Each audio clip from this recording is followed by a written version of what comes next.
Buenos días, buenas tardes y buenas noches. Es un placer darles la bienvenida a esta sesión. Mi nombre es Joanis Amador, indígena zenú de la costa norte de Colombia. Les presentamos a Bibi Guaranaru, quien es miembro de la Confederación Unida de Pueblos Taínos y anciana de la tribu taína Guainía Borinquén, Lucayeque. Nuestra hermana mayor hará una oración y un canto para orientar la jornada que nos espera en este tercer día de la Conferencia Global de Mujeres Indígenas.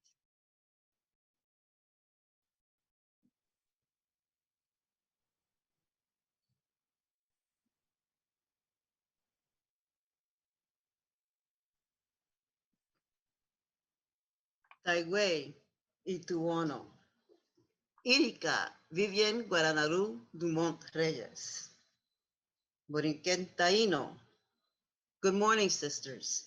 My name is Vivian Guaranaru Dumont Reyes, and I am from Borinquen. I am Taino, and Borinquen is also known as, by its colonial name, Puerto Rico.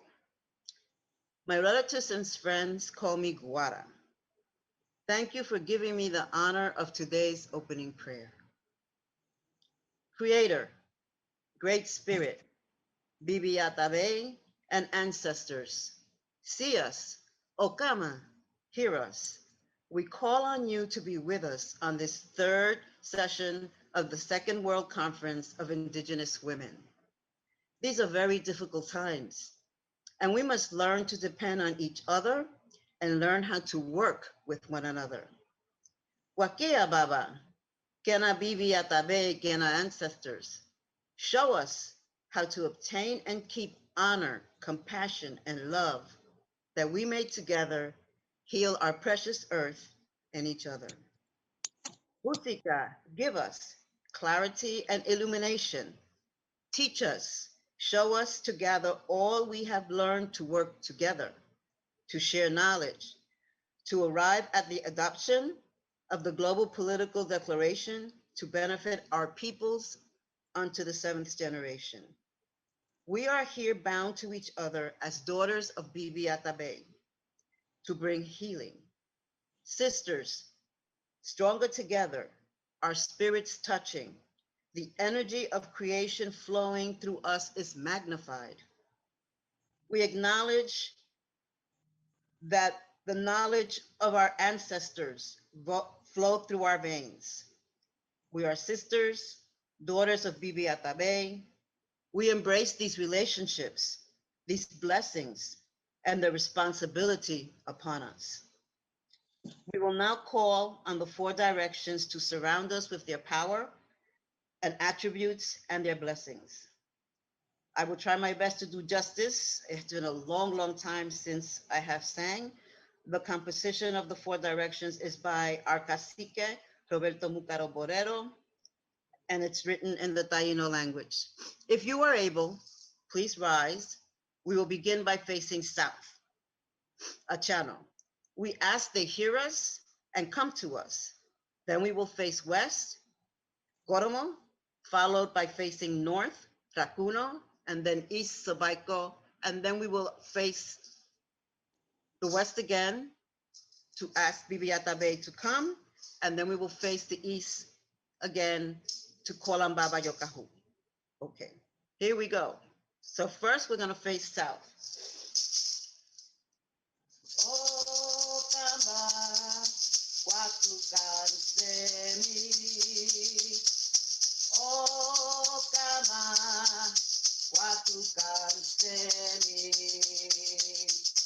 Ariko, Ariko, Semi Achano. Ariko, Ariko, Semi Achano. Bomatun Semi Achano. Bomatun Semi Achano. West. Oh, Kama, Watukan Semi. Oh, Kama, watukansemi. Ariko, ariko, semi koromo. Ariko, ariko, semi koromo. Bomatun semi koromo. Bomatun semi koromo. North. Oh, kama watukan semi. Oh, kama watukan semi. Ariko, ariko, semi rakuno. Ariko, ariko, semi rakuno. Bomatun semi rakuno. Bomatun semi rakuno.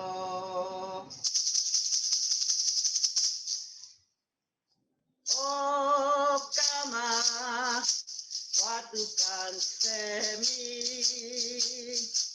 Oh, kama watukan semi. Ariko, ariko, semi sobaiko. Ariko, ariko, semi sobaiko. Bomatun semi sobaiko. Bomatun semi sobaiko.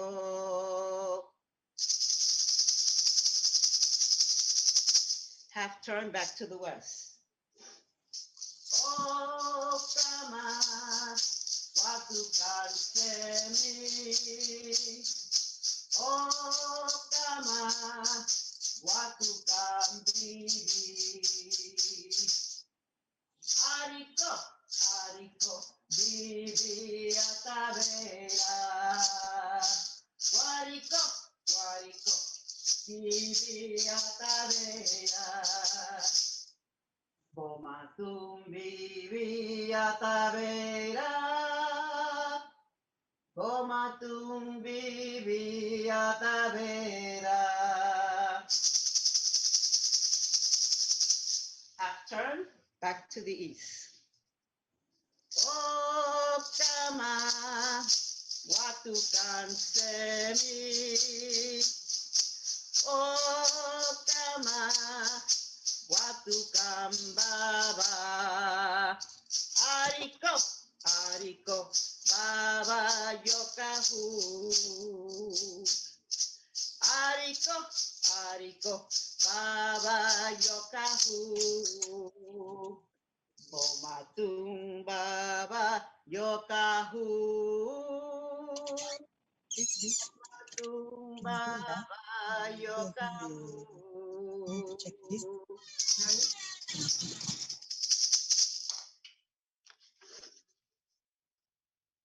Laboridaka, I am at your service. Have a fruitful and successful session today, Diotono. My sisters, Haho, thank you.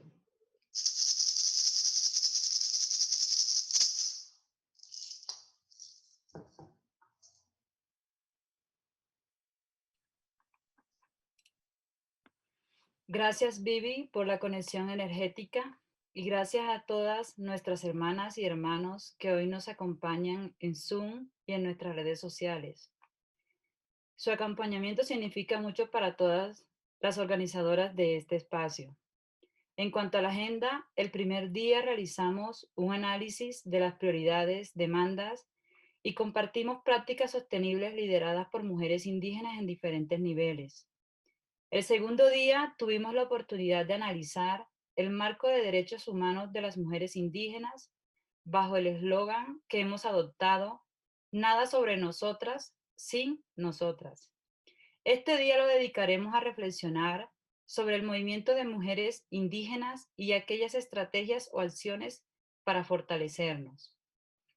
Dicho esto, tengo el gusto de presentar a nuestra panel de la plenaria del día de hoy, un diálogo intergeneracional. Para ello nos acompaña nuestra compañera hermana China Ching, directora de programas del Fondo Christensen, y desde su espacio colabora con la supervisión de los equipos de oficiales de programa y gestión de subvenciones. En su rol de liderazgo, China trabaja para mejorar la calidad y el impacto de las subvenciones, al mismo tiempo que refuerza los esfuerzos de Christensen para evaluar y comunicar eficazmente los resultados y el aprendizaje de sus programas. China, gracias por aceptar moderar este panel. Tienes la palabra. Gracias.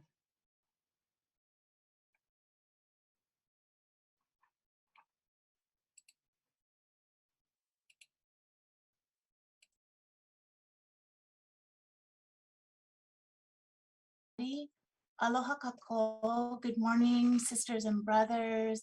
Buenos dias, hermanas y hermanos. As I was introduced, my name is China Ching. I'm a very proud Native Hawaiian woman, and I am currently the director of programs at the Christensen Fund, which is an international foundation that supports the rights of Indigenous peoples. I'm joining our circle today from the western part of the United States, from Crow, Chehalis, and Cheyenne land. I'm really, really honored to be here. And I'm really excited to be at this second of our World Conference. I was at our first conference in Lima, and it's such a joy to be here again and celebrating, discussing, thinking with all of you. As Johanna said, we are now in our third week of the conference, and I want to really especially congratulate all of the regional, national, and local Indigenous women's organizations and networks who every day are helping to continue to build our movement. I'm really, really looking forward to our panel today. In our first weeks, we've had updates and discussions on advocacy strategies for the recognition and protection of our rights, and strategy sessions on how to reduce gaps, how to encourage better practices, and how to make space for our contribution as Indigenous women. So today, as Johanna said, is a day for reflection. It's a day for connection, and it's a day for stories. One of the themes of the conference is every contribution counts for building a movement. And today we will have a chance to hear more about these contributions in the form of the leadership journeys of three of our sisters. Of course, we know the story of how we come to serve and how we grow as Indigenous women is not a story of an individual, but rather the story of all the women who have nurtured, supported, and guided us. Let us call all these sisters, mothers, grandmothers, friends, teachers, healers, and guides into the room as we begin. As our elder opened our day by asking our ancestors to see us and to hear us, she also closed the day saying, "We're here to serve." So as part of our offering today, I will ask each of our panelists to share the name of a mentor or a guide who they are bringing with them today. I will begin. I'm bringing one of my early mentors and great teachers, the late Inupiaq leader, Ella Jones Outwater. So I would like to begin with our panel. We have three incredible leaders that will be sharing with us today. I'm going to introduce each woman one by one, and then each person will have 5 minutes to speak, and then we will move to the next, and I'll do an introduction. For our panelists, I have a little fan here, and so when you see the fan open, it means you have 1 minute. So I'm excited to start. We're going to go to Finland. So I'm excited to introduce Suna Kadie Valkeapää. So Suna is, her Sami name is Gova Nika Lase Niels Ika Sama Mola. Suna is a 27-year-old non-binary Sami mother, Indigenous doer, and artist, art and dance educator, activist, and social media person. Suna, welcome.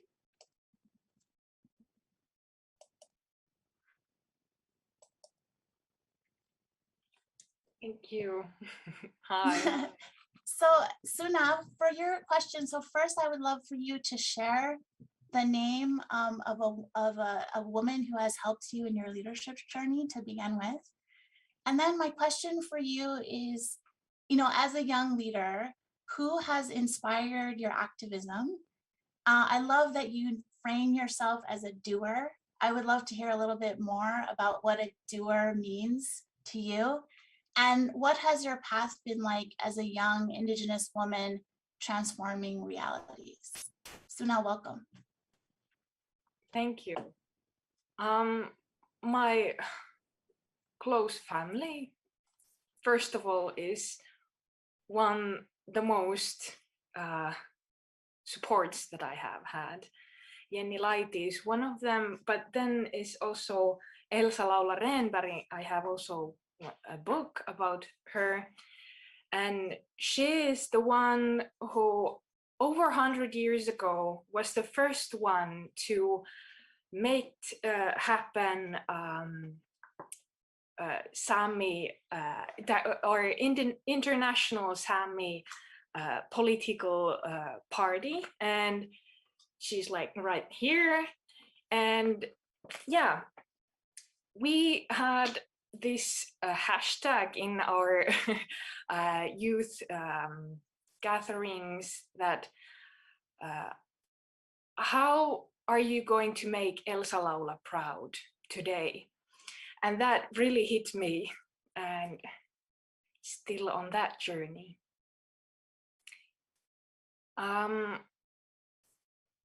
When I first got the invitation to come speak here, of course, it was a topic about Indigenous women, and I asked, I would be happy to come talk, but I am actually a non-binary person, so how is that going to work?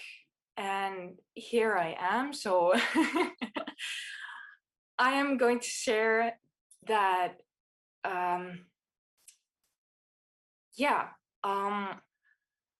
in our world view, we have Mother Earth, obviously, like so many other cultures do have too. And then the sun is our father.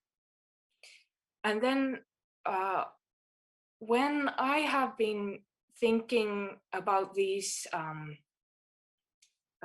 cultural storytellings about our fathers and mothers, then I realized that there are no more tales about the moon.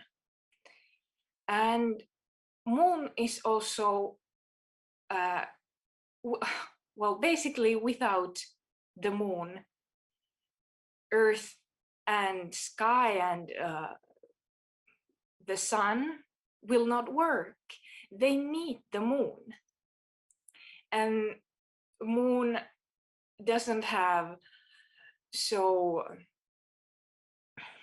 specific job like the sun or the earth, but it's fluid and it has many faces.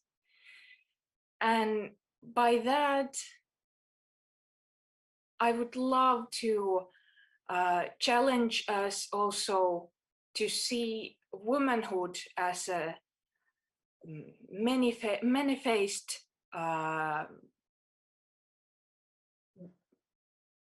way of being. And like we know that Indigenous women are a whole different thing than white Western concept of womanhood. So that's why I'm here, because I still belong in the motherhood and womanhood space, and want to highlight the meaning of the circle, that it needs to be complete. And in that way, no talk without us. And yeah, how different we are, and how far away and close we are. And it's really important to see all those faces and whole that world. Also the meanings why these kind of tales are not talked and thought anymore. And unlearn also those harmful ideas of Western gender constructions or somehow. So yeah, the meaning of the word doer in my bio is that in our culture, we are not professionals of one thing only. We have had to know almost everything about everything. Of course, we don't know everything, but when you know something widely, then you survive. And that's also how the being of indigenous person as a Sami person is somehow bound in in me, the essence of myself, or the motherhood, or the artistic side of me, is that whatever we do is some kind of prayer and dance.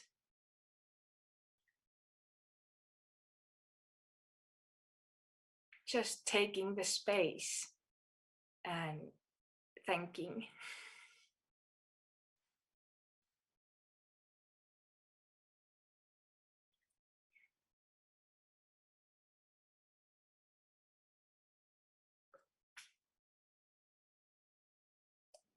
So mahalo, Suna. And I think thank you as well for, I love what you said about both essence, returning to essence, and defining ourselves in that, not only that essence, but that relationship. I love that calling back the moon. And I think this is a beautiful reminder for us all too, that I think many of us have these stories that you're telling us to not forget.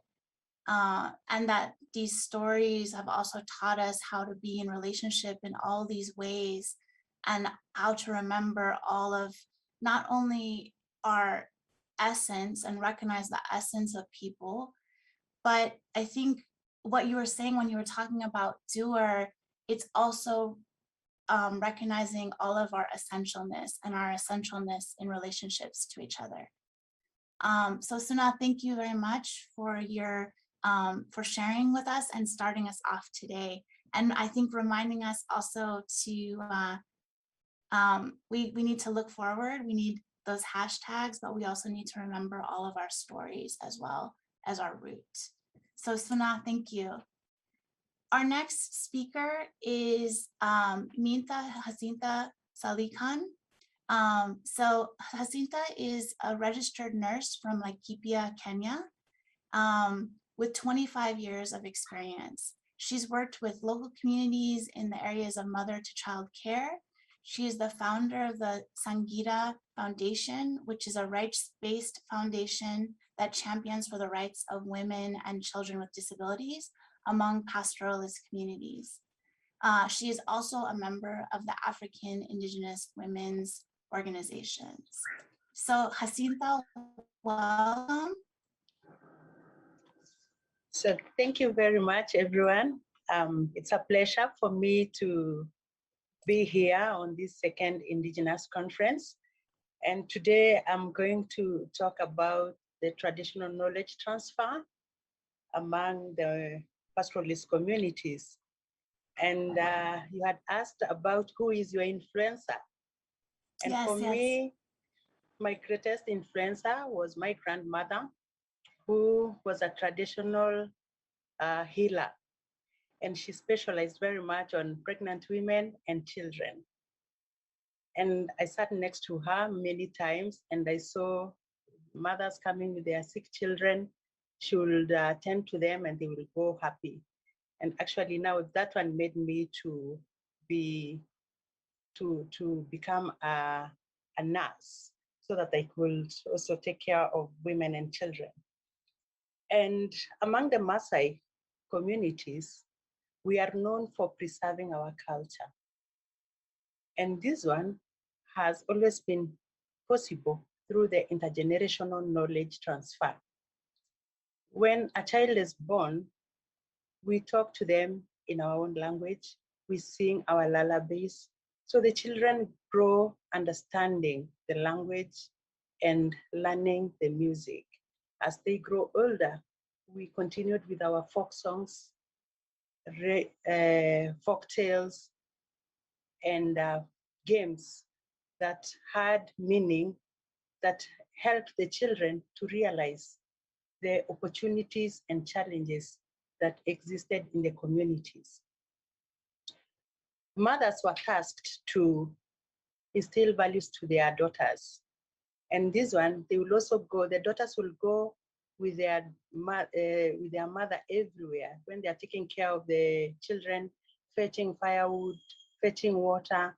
Their daughters will go with them. So they learned how to do this. They learned how to milk the cows and did all the things that a lady is supposed to do. And during ceremonies, also the children will participate. And this will also help the children to understand more about the community values and stuff. Women with disabilities, on the other hand, are the holders of traditional knowledge. And this is because women with disabilities and women with children with disabilities, most often than not, always remained in the village. So they observed a lot and they saw. And that way, they became the bearers of traditional knowledge and they understood more on what traditional knowledge was. And many times, women with disabilities among my community and those with children with disabilities were used as caregivers and caretakers of other children. They will take care of the other children as the other ladies went to take care of maybe fetching firewood, fetching water, and doing their daily chores. So these women were always left with the small babies and the small children. And that the women with disabilities were a vessel to transfer the knowledge to the children because they were always together with them. During droughts and famine, the rest of the family would move from one place to another in search of pasture. But women with disabilities, they were always left at home. And this is because of the geographical, because of the situations, the hard situations and the terrains that were hard for them to move from one place to another. So what happened was it was survival for the fittest. And they learned very well how to dry their meat, their plants, their fruits, so that they could use this together with their children until when the rest of the family came back. So this makes me really believe that women with disabilities and women with children with disabilities are really better placed when it comes to traditional knowledge transfer. But there are challenges when it comes to women and children with disabilities. They are not recognized. Women with disabilities and children with disabilities are not recognized in the community. They are termed as a bad omen, they are termed as a curse. So whatever knowledge they have is not recognized as valuable to transfer.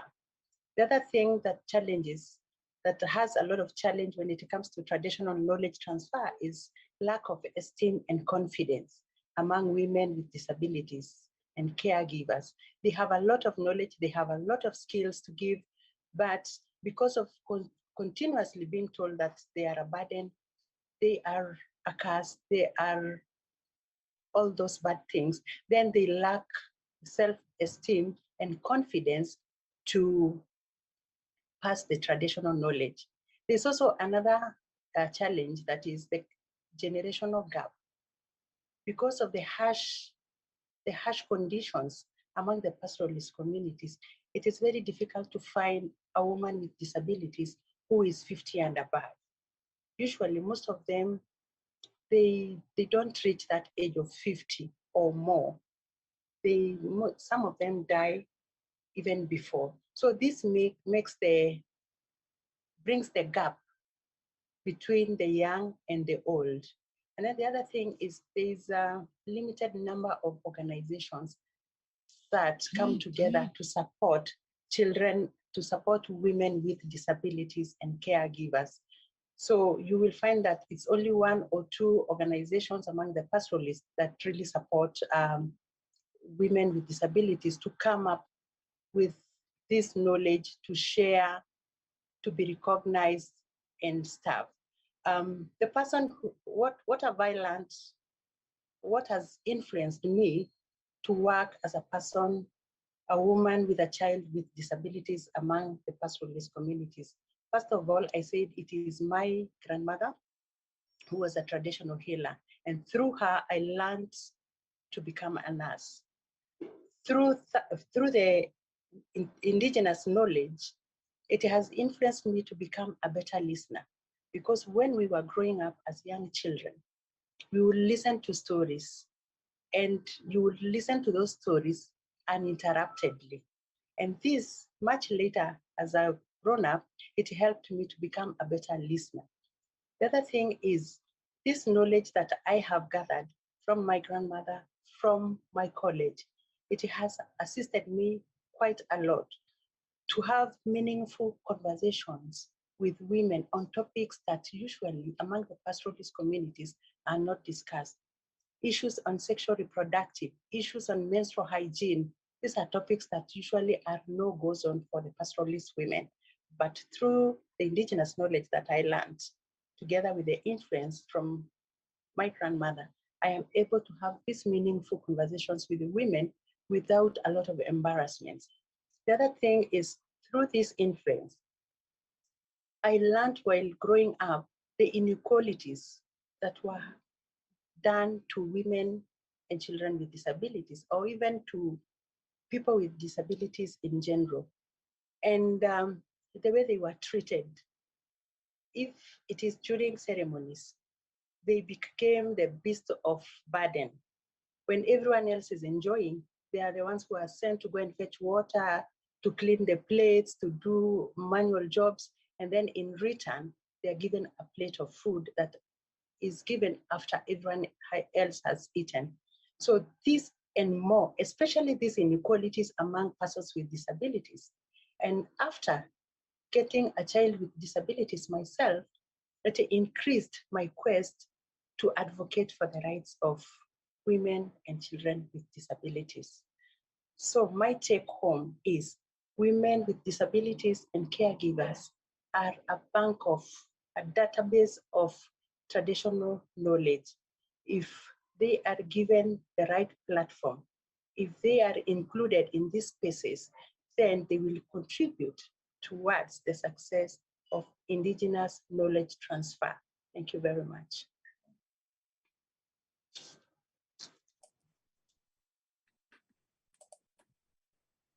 Thank you so much, Jacinta. And thank you, I think, for really helping us to see that through line of how knowledge carries, and how it also helps us to understand this traditional knowledge not only gives us all of these tools and strength from our ancestors, but it also gives us a way to understand our current realities and navigate those spaces. So thank you for sharing that. You're building on exactly what Suna was saying, that it's those traditional stories that help us to be better doers, to be better, as you're saying, listeners in our current context. And I think I wanted to highlight, I think this is also, it's an important story of how we're remembering as we think through what is our circle, as we think through what is our bigger community, making sure that we're challenging ourselves to really think about inclusion and who is there, but also who carries knowledge and who can really contribute to those things. So thank you very much, Jacinta. Our next speaker is Noeli Pocatera. So Noeli is a YU activist and Venezuelan political leader. She has been elected as an Indigenous parliamentarian to the National Assembly for the Western region for 2 consecutive terms. Noeli has proposed and passed laws that directly impact Indigenous peoples and communities. She received an honorary doctorate from the Universidad Rafael Maria Barriat and was nominated for the Nobel Peace Prize in 2005. Doña Noeli, welcome. So again, I would like to offer to you, if you could please bring in the name of a mentor or a guide who has helped shaped your leadership and activism. And then I would also love for you to share with us, you know, you've had this incredible career, you've had this incredible service, incredible leadership, not only to your own community, but I also think nationally and globally as models of how Indigenous women can lead. What lessons have you learned as an Indigenous leader? And based on your know-how, on your years of experience, what advice would you give to continue to strengthen ourselves along this path? Noeli, welcome. Tasakan hieiro ushualia na tawala yo apa cantaneki na canta de kamsia holo trajintu koya. Reciban un saludo fraterno y amoroso las hermanas que me ven, las hermanas que me escuchan y especialmente un abrazo a la moderadora. Estoy convencida que hoy más que nunca el mundo necesita de la mirada femenina. Y me alegro mucho, me alegré muchísimo al recibir esta invitación de la Conferencia Global de Mujeres Indígenas para llevar de forma muy breve algunas reflexiones. Me han preguntado ustedes cuáles son los aprendizajes que he tenido en su caminar como lideresa indígena y desde su sabiduría, ¿cuál sería su consejo para seguir fortaleciendo ese camino? Antes de aclarar mi respuesta, quiero desglosar las preguntas. Nos están hablando de aprendizajes, de caminar y de liderazgo. Entender entonces conocimiento, tránsito, lucha, conducción de un colectivo perteneciente a un pueblo indígena específico. Responder entonces desde mi experiencia. Espero que pueda ser de interés para todas ustedes, que seguramente tienen experiencias muy diversas, llenas de sabiduría y riqueza. Las invito a que circularmente, como hacemos las y los indígenas, aprendamos en colectivo, compartiendo nuestras miradas y construyendo una mirada común. Soy una mujer wayú, indígena de 85 años de edad.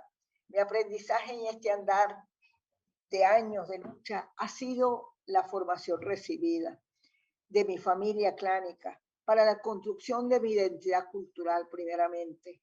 Desde que nací hasta los 12 años de edad, tuve una escuela guiada por una abuela, una tía, una madre, mujeres ágrafas, mujeres de tradición oral, que no hablaban el idioma prestado, pero qué sabiduría la que tenían esas mujeres.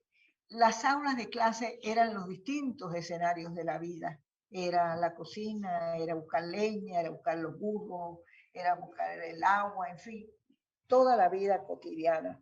Me enseñaron y fortalecieron mi identidad con valores y principios de amor a la tierra, porque es nuestra madre, ese es el origen nuestro, de amor a la naturaleza, amor al prójimo, respeto a las personas mayores, a los niños, a las niñas.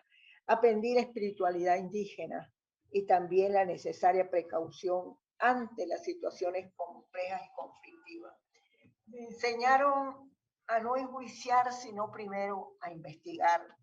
Aprendí con los años el arte de escribir conflictos. Me enseñaron la importancia de las cosas pequeñas y de dónde venimos, el sentido del agradecimiento.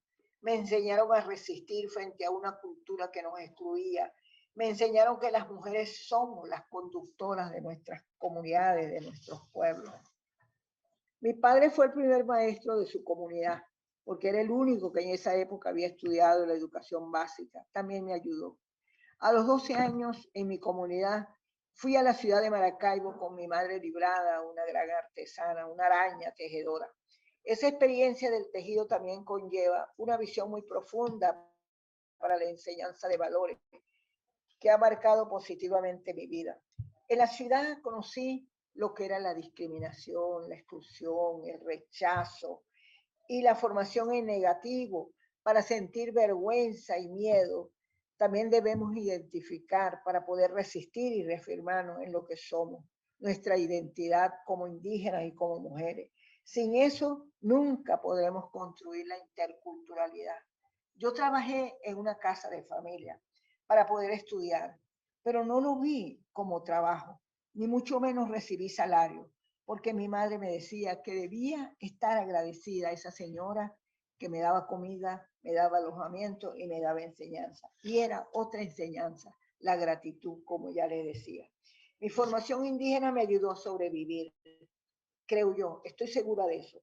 Son muchos los escenarios vividos, algunos muy duros, pero yo no lo siento así.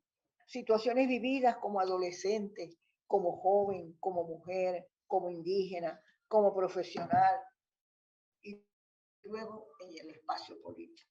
No fue fácil, hermanas, ese caminar. Las situaciones vividas, en vez de derrotarme, me hicieron líder, pero eso no era lo que yo buscaba. Mi búsqueda estaba centrada en servir a los demás, porque esa fue la enseñanza principal que me fortaleció, que me enseñó mi madre, la solidaridad, ayudar a los demás. Les repito especialmente esto a los más jóvenes. No fue fácil ese caminar, fue muy duro, pero ya yo no lo veía así. Mi sed de ayudar, de hacer justicia, me animaba a continuar, a formarme cada vez más, a estudiar mi cultura, pero también a conocer y comprender la cultura occidental. Estoy segura que mi orgullo ancestral es lo que me ha permitido la continuidad de estas vivencias. Mi fortaleza ha sido entender a los demás, desarrollar una capacidad de tolerancia, no de tonta, como muchos interpretan, porque se las dan de vivo, es decir, aprovechado, sino de comprensión, de perseverancia, en medio de dificultades y de limitaciones. Estamos en una sociedad que nos vio como seres inferiores que tenían que civilizar, es decir, reducir, aplastar en la identidad propia. Y eso significa que debíamos renunciar a nuestra identidad indígena. En el tránsito, como activista, aprendí que solo no podía, que era necesario constituir organizaciones, hacer alianzas, para actuar como interlocutores frente a las instituciones estatales, pero la formación era necesaria. Y desde 1964 fui integrante de organizaciones de mujeres y mixtas internacionales como el Consejo Mundial de Pueblos Indígenas, el Consejo Indio de Sudamérica, el Enlace Continental de Mujeres Indígenas de las Américas. He aprendido, tengo que decir, he aprendido y estoy aprendiendo de muchas mujeres, sigo aprendiendo. El conocimiento, el intercambio, el aprendizaje nunca termina. Entonces, ¿cuál sería mi consejo, mi orientación para seguirnos fortaleciendo en ese camino? Este viaje hacia la identidad propia y a la ancestralidad y necesariamente hacia la interculturalidad.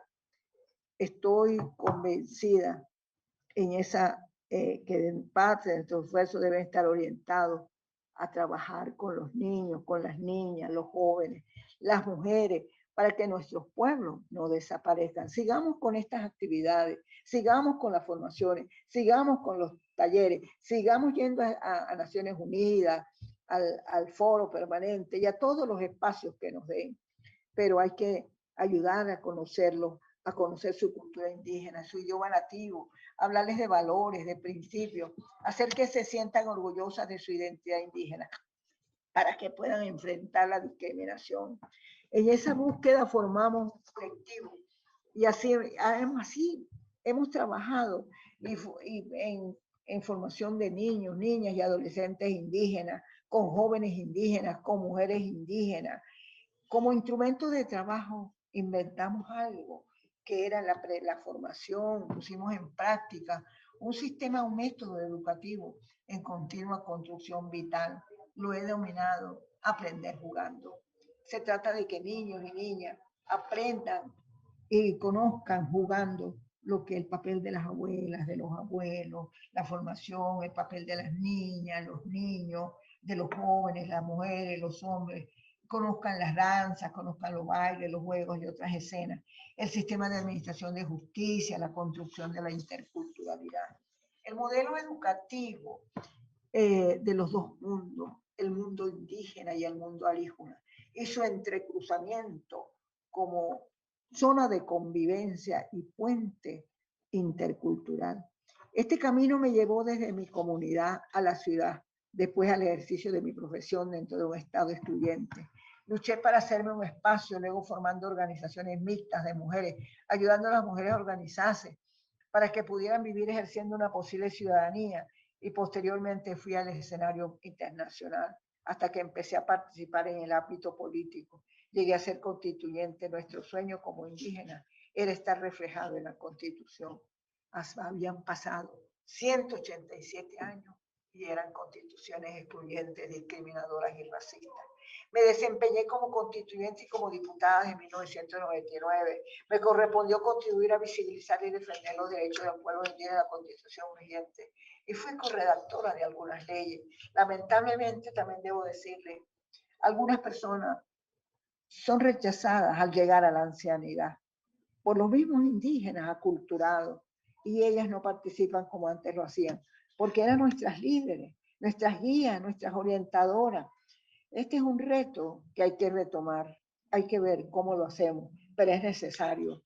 Entonces logremos dar continuidad a este proceso. Se necesita ubicarlas y promoverlas para que asuman su papel de conductora de nuestros pueblos.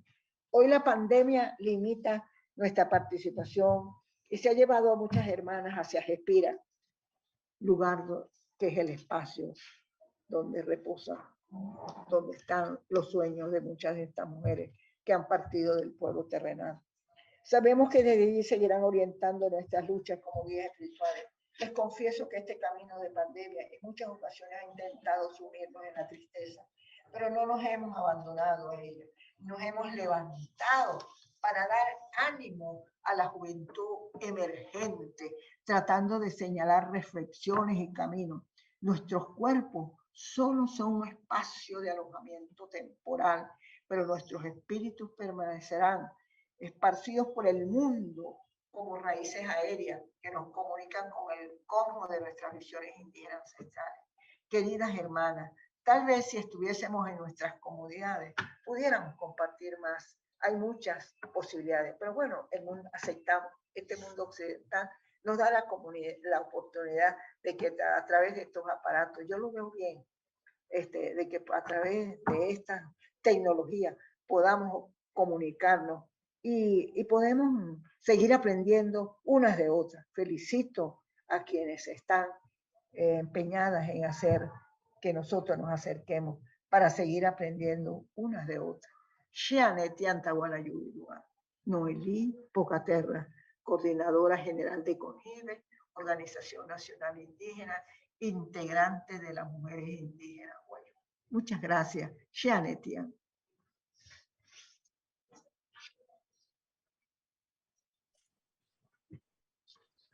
Mahalo nui loa, Noeli. That was so powerful. And I can see in the chat, in our new way of having more of these interactions, people being so inspired by your words. So I have to say that, yes, your dreams are still with us, and we are continuing. So our next thing that we're going to do is we're going to hear some voices and images of Indigenous girls. These will be some messages of hope and wisdom from our youth, so that we will have a full representation of the diversity of Indigenous women represented on this panel.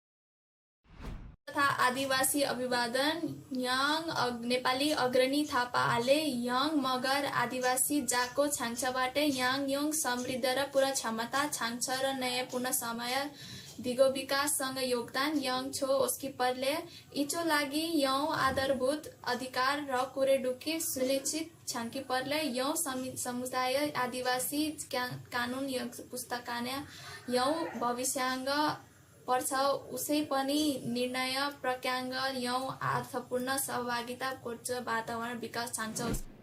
An indigenous greeting. I'm Agrani Thapa Magar from Nepal. As Magar indigenous girl, I foresee my growth and contribution with my full potential for just, equal and sustainable development. So I must enjoy fundamental rights including equal access to education in cultural appropriate manner, transfer of indigenous knowledge of my communities from our elders, and enabling environment to participate in decision making that impacts my future. Thank you. As an Indigenous girl, I see the future as a place where Indigenous peoples, cultures, and identities can be respected. And if they choose to leave their territory, they can continue practicing their cultures. J'imagine le futur en tant que jeune fille autochtone comme étant un futur radieux. Je voudrais que dans un futur proche, nous parvenions à venir à bout de cette crise sécuritaire qui, depuis 2015 déjà, a fait des milliers de victimes humaines, entraînant le déplacement de populations autochtones de ma communauté, de leur terre d'origine, de leur terre qu'ils ont héritée de leurs ancêtres, vers des zones dites plus stables, laissant derrière eux biens et bétail. Je voudrais, dans quelques années, que nous parvenions à créer un système éducatif qui permette à chaque personne de sortir avec des compétences qui lui permettent d'affronter la vie pratique. Parce que s'il est vrai qu'il y a des enfants qui vont à l'école, notez que la majorité n'y va pas, il n'est pas moins vrai que la plupart qui vont à l'école sortent et se retrouvent avec des diplômes et sans travail, ce qui n'est pas intéressant. J'imagine que dans un futur proche, les communautés autochtones que nous sommes serions parvenues à reprendre le dessus sur notre économie parce que ce n'est pas un mythe. Notre région est dominée économiquement par des peuples étrangers qui sont venus.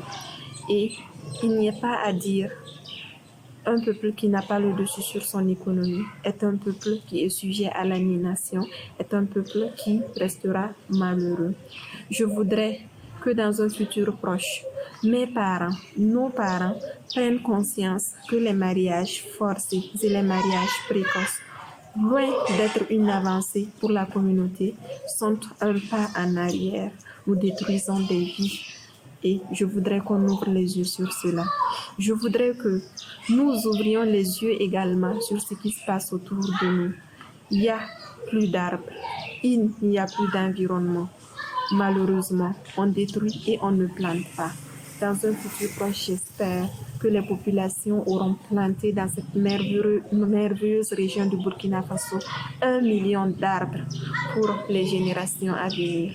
Enfin, j'espère de tout cœur que les fils de ma communauté vont prendre conscience que le changement, quel qu'il soit, ne peut venir de l'extérieur. C'est ensemble, main dans la main, avec détermination, que nous pouvons relever tous les défis un à un.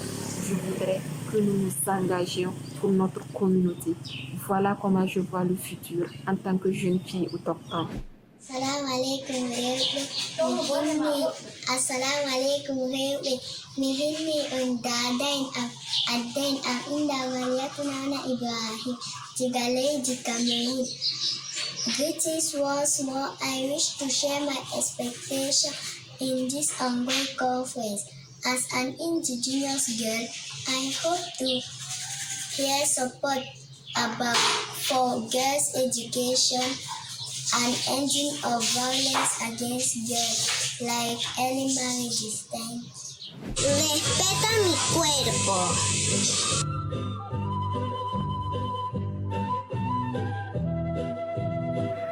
Mayor protección integral para los niños, niñas y adolescentes en Panamá.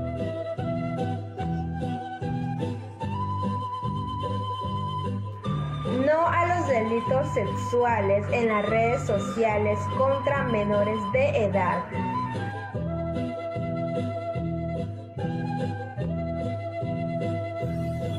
Exigimos una nueva legislación a favor de niños, niñas y adolescentes en Panamá, con pertinencia cultural.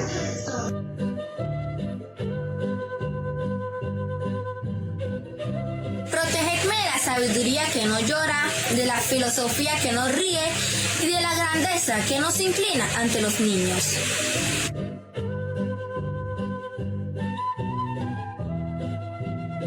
Siembra a los niños ideas buenas aunque no las conozcan. 2 años se encargará de descifrarlas a su entendimiento y de hacerlas florecer en su corazón.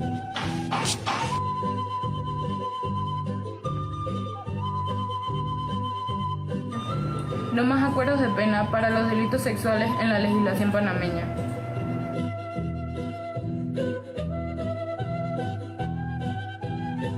No a la corrupción de menores, no a la explotación infantil.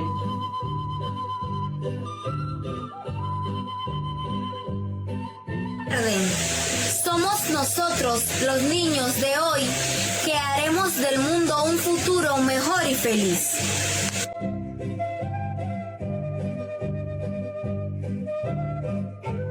Hasta allá, no a la impunidad.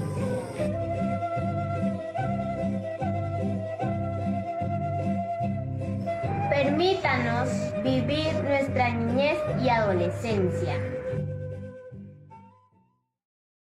Toda representación visual, gráfica o textual que involucra videojuegos y dibujos animados, que de manera real, explícita o simulada involucra a menores de edad en actividades sexuales. Evitar que los niños sean víctimas de este delito está en nuestras manos. Por eso, habla con ellos sobre esta problemática. Bríndales confianza, conoce qué hacen en Internet y quiénes son sus amigos virtuales. Ya bátele la buto.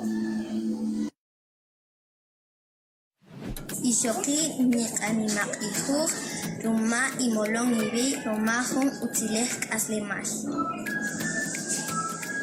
Hermanas participantes en la segunda Conferencia Global de Mujeres Indígenas, saludamos y valoramos los trabajos que se realizan durante la sesión. Gracias por seguir abriendo caminos.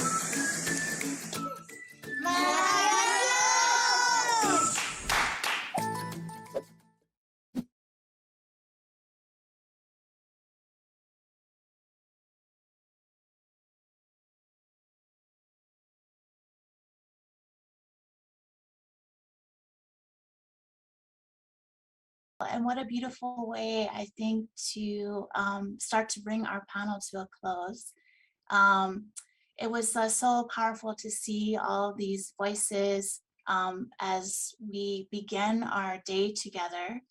So we've had an incredible panel. I want to thank all 3 of our panelists, Suna, Jacinta, and Doña Noeli.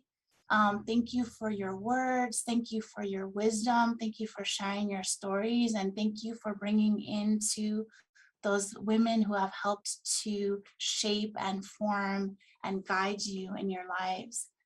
All of our panelists reminded us of the importance of the feminine view, which is multifaceted way of being.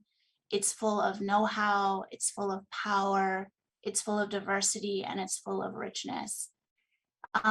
We heard over and over of the important role that Indigenous women play in transferring knowledge, especially elders and people with disabilities.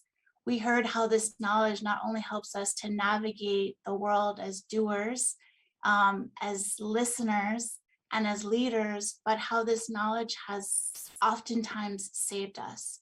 We heard that the foundation of this knowledge is love, values, and principles. And we were also challenged that we always need to look around the table and ensure that there's participation and inclusion from the diversity of Indigenous womanhood and femininity. We also heard from our panelists and from these young girls that just spoke that there's a call to reclaim Indigenous femininity, which is fierce. As our young sister in the video shared, it's beautiful, it's in service, it's proud, and it continues. So I want to thank everyone today. Thank you for joining us. Thank you for being with us together, and let us continue the discussions.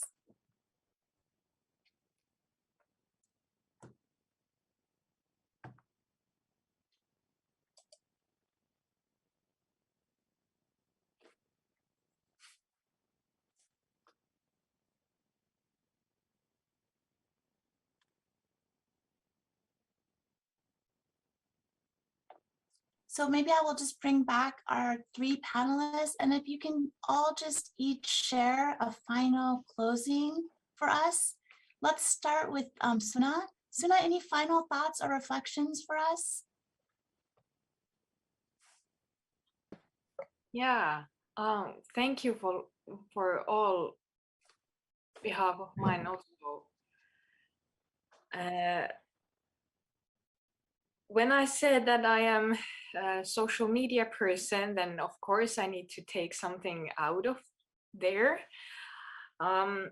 One person is who I'm following is Alok Menon, who is also a non-binary person, and they are talking about nature is queer, and that's about a book about evolution's rainbow. And indigenous cultures come from the nature. And when the nature is queer, then we are all queer. And yeah, well, I am talking obviously from the rainbow some kind of a, yeah, okay. And another thing is what I want to highlight is April Holder, who says the fact that two-spirit, queer, femme, and youth are the ones on our front lines should tell you exactly who our warriors are. And by that, I want to explain further about the moon, what I was talking about earlier, that when our mother is the earth and the sky or the sun is the father, then the non-binary is the moon. In my and our world view. And when I'm talking about this like this, is we need to acknowledge that without our queer people, our LGBTQI plus people, we do not exist. Like without the moon, sun and earth do not work. Only two of them. They need the moon. And same is with the humanity. And it's our job to make the circle full, like the moon has all these phases. Without the one part, there is no next one.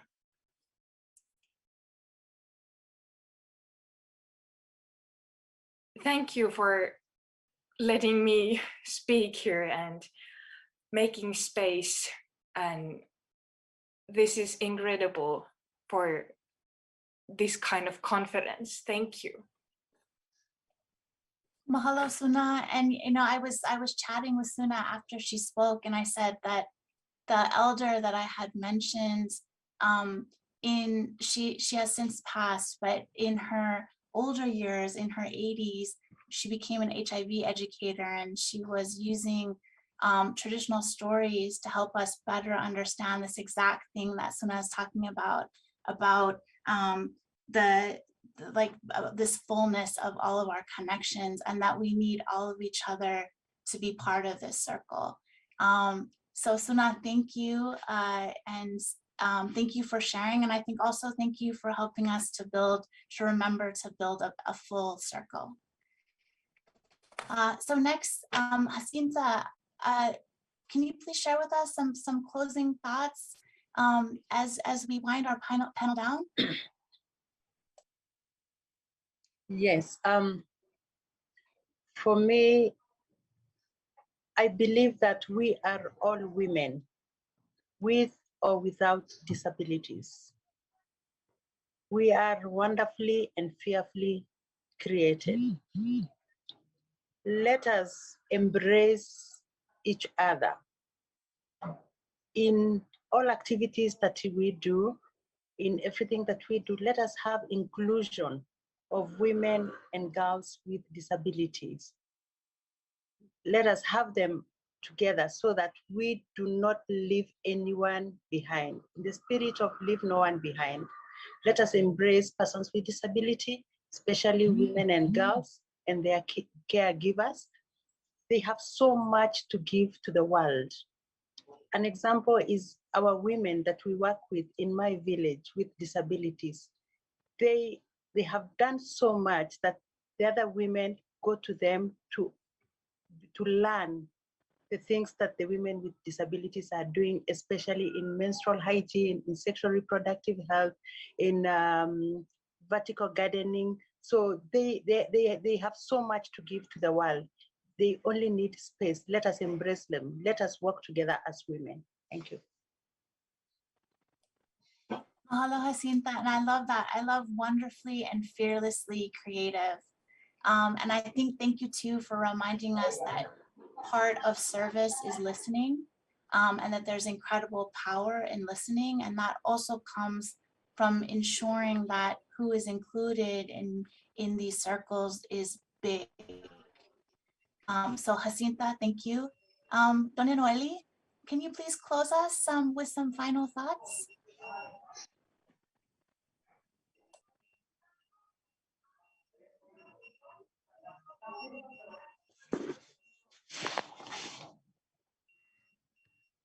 Sí, cómo no.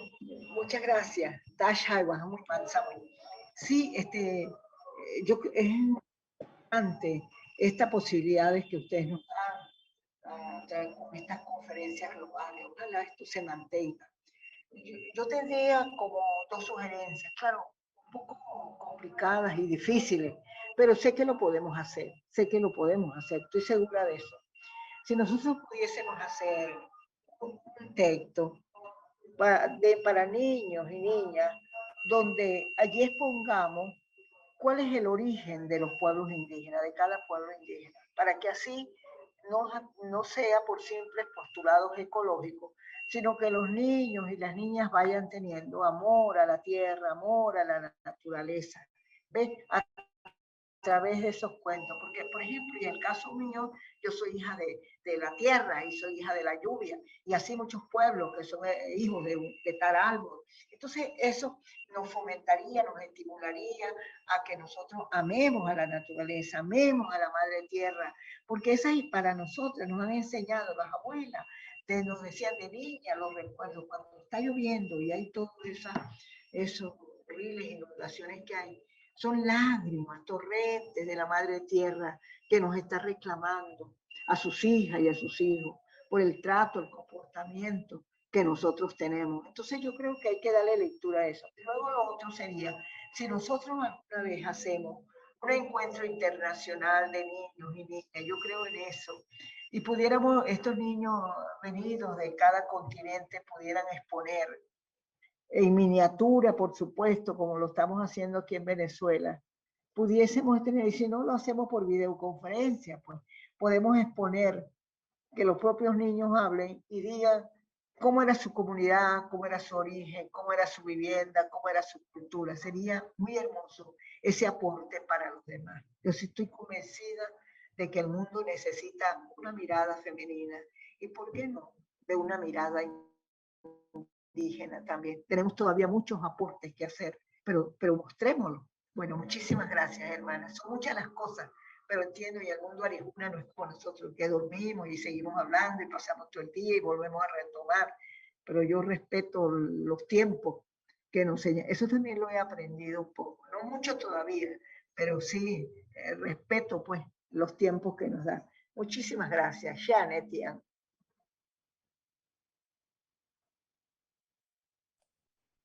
Thank you, Doña Noeli. And again, I want to just thank all three of our panelists. And I want to thank also to all of the young Indigenous women, girls that participated in creating that video that was shared with us. This has been such a powerful panel.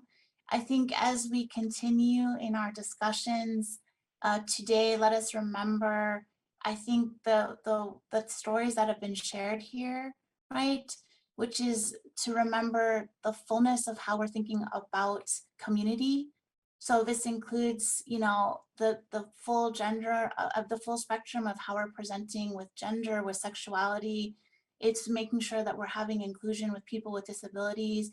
It's really reclaiming, and this is really the words of Doña Noeli, our indigenous femininity, which is something that our entire community needs to embody.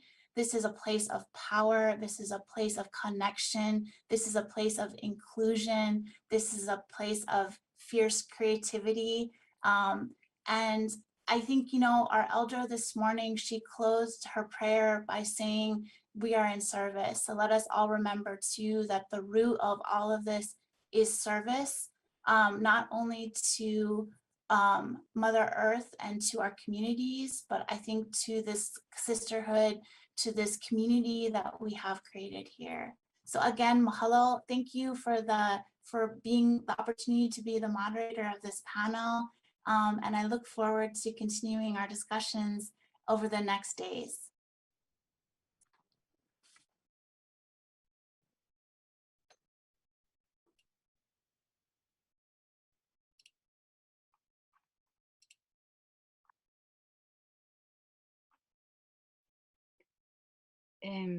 Gracias, China, y gracias a las compañeras por sus valiosos aportes. El arte indígena está presente en nuestras vidas día a día y también es parte de nuestra forma de resistir y mostrar nuestras propias formas de ver la vida. A continuación, les presentamos un corto acto por Valentina Soukina de Sami Women Forum, que nos ha compartido un instrumento musical de su pueblo, Sami Show, Noisemaker. Luego podremos ver un cortometraje de Subi West, cineasta joven Sami de Finlandia, en donde narra la historia de una madre a su hija sobre la importancia de cuidar a todos los seres vivos. Los y las dejamos con estos grandiosos videos. И маленький музыкальный подарок. Вот такой музыкальный инструмент называется шум, такая шумелка. Она дает энергию человека, когда хочется поправить все, чтобы у вас все было замечательно, ничего нигде не болело.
Tejolo leijoloa, heijolo leiloa, kolejolo leijoloa, heijolo leilo.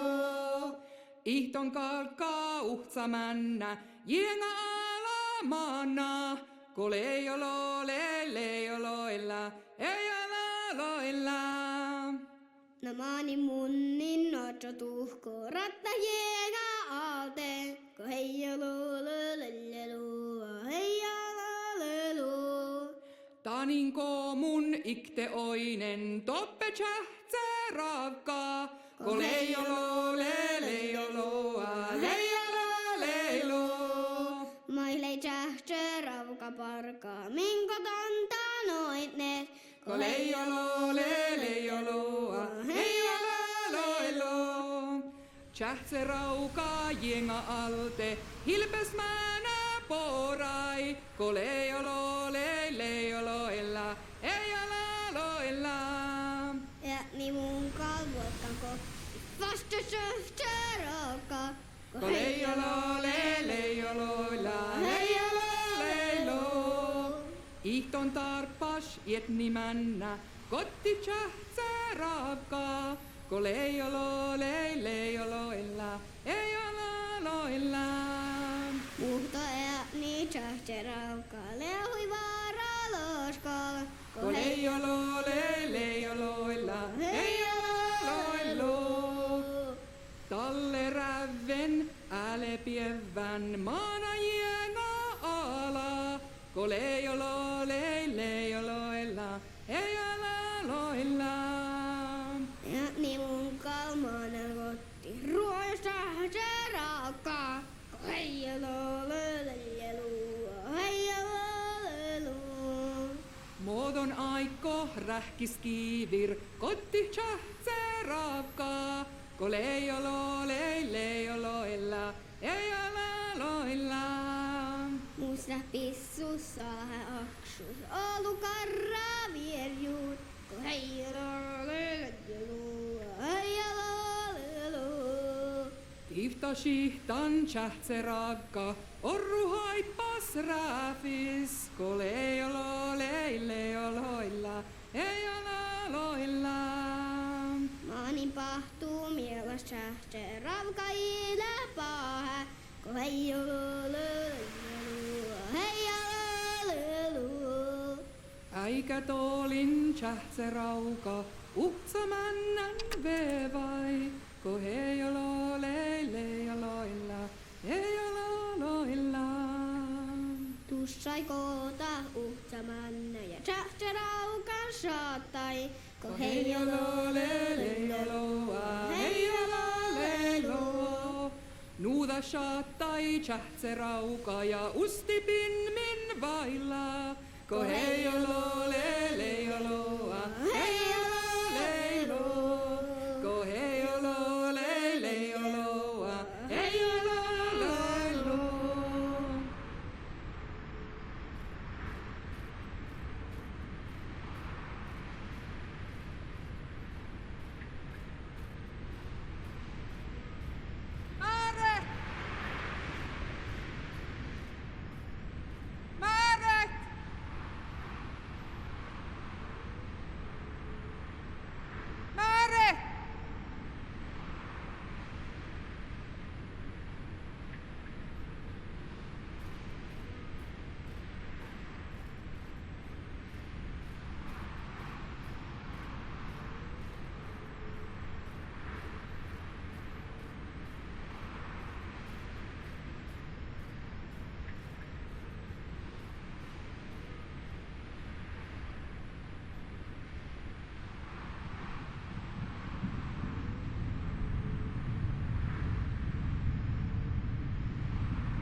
No me habilitan el video.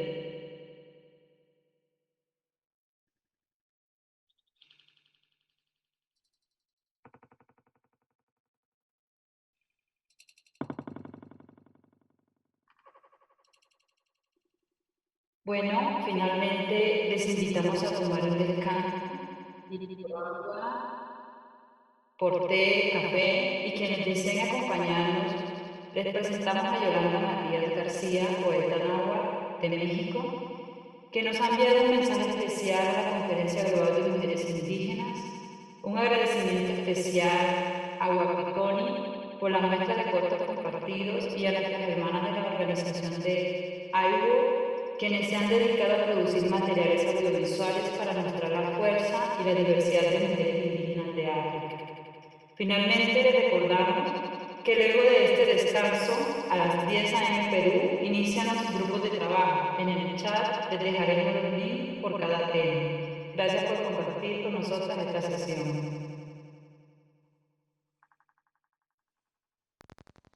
Excelente y maravilloso día. Soy Yolanda Matías García y mando un saludo a la segunda conferencia mundial de mujeres indígenas desde Guerrero, México.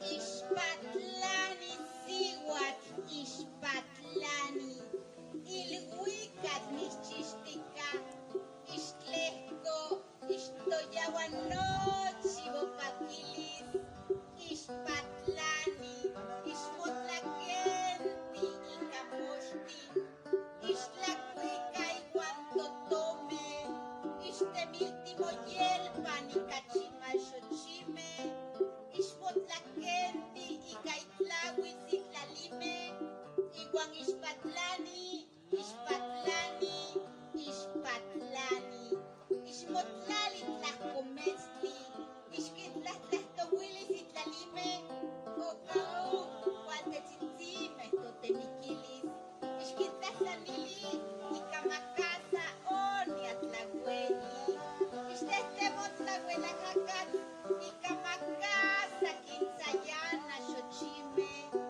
tehua ixtlacuica iguan totome iguan ocsehpa ixpatlani iguan papalome iguan ixhuahla ocsehpa ixtocaqui temictic iguan xochime ipan tlaltipactli.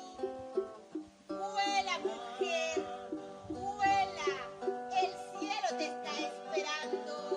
Sube y derrama toda tu alegría. Vuela y vístete de nubes. Canta con los pájaros.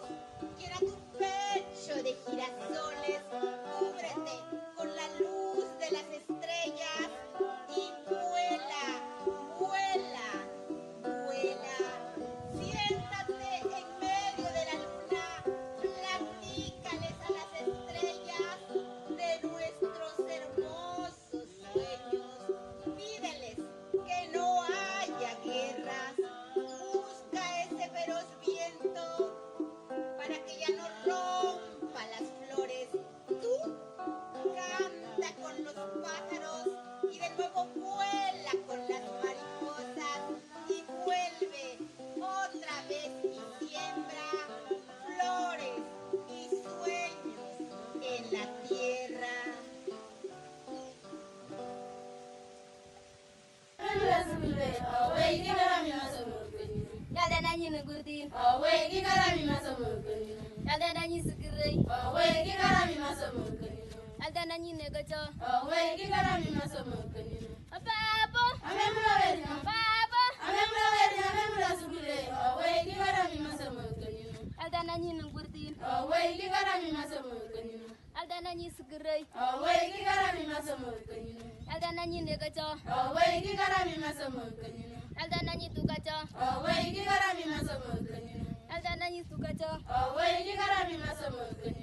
Ewa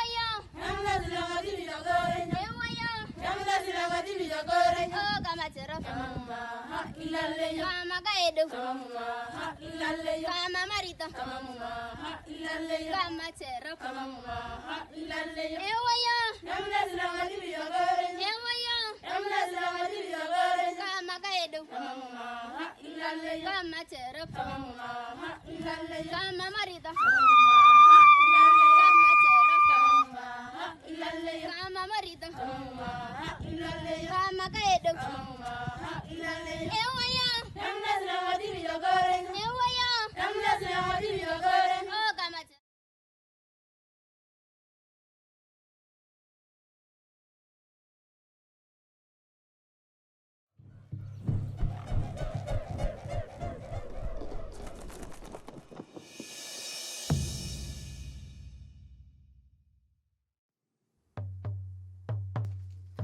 Kwe.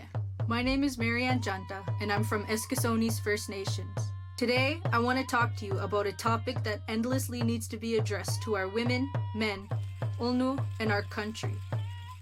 A topic that has hit many homes, including mine. The missing and murdered Indigenous women. I am the namesake of a missing and murdered Indigenous woman.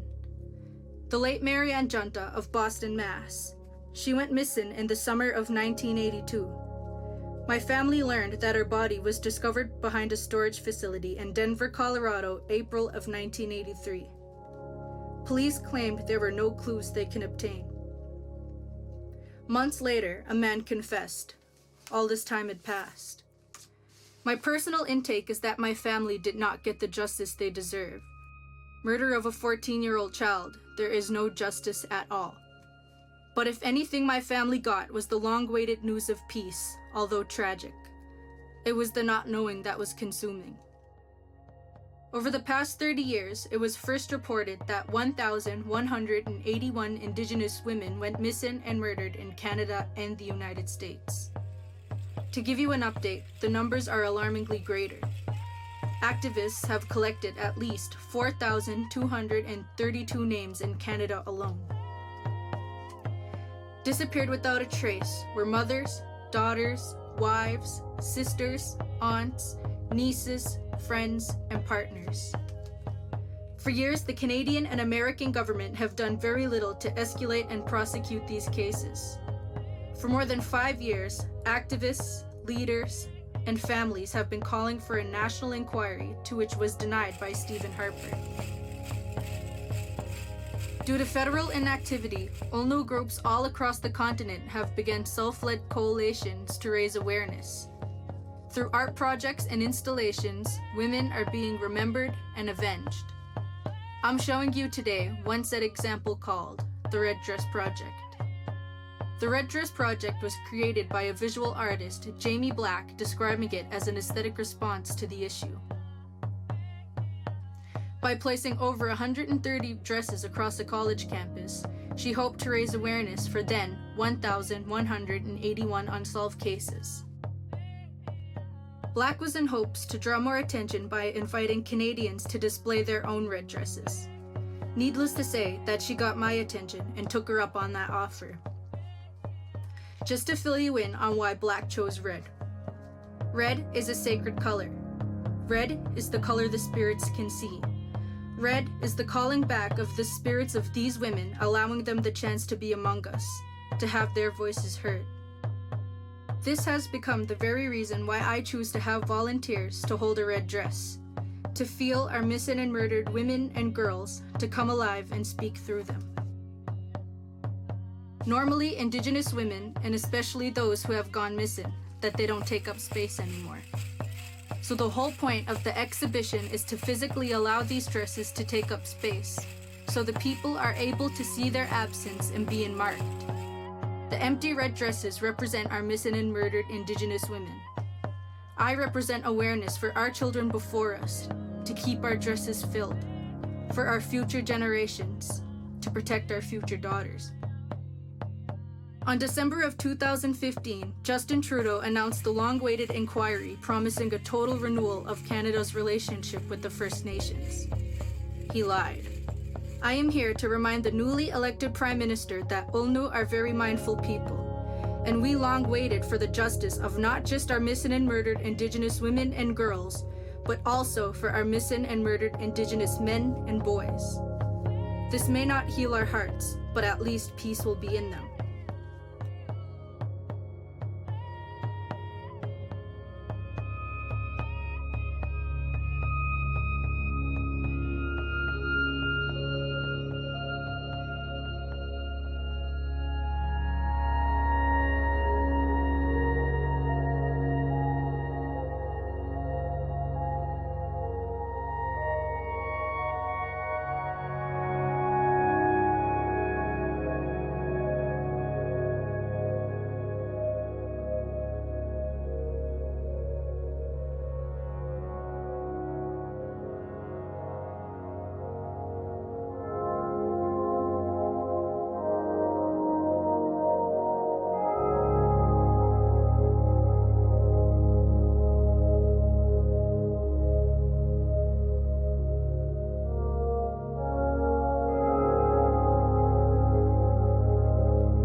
¿Por qué es importante la Segunda Conferencia Global de Mujeres Indígenas?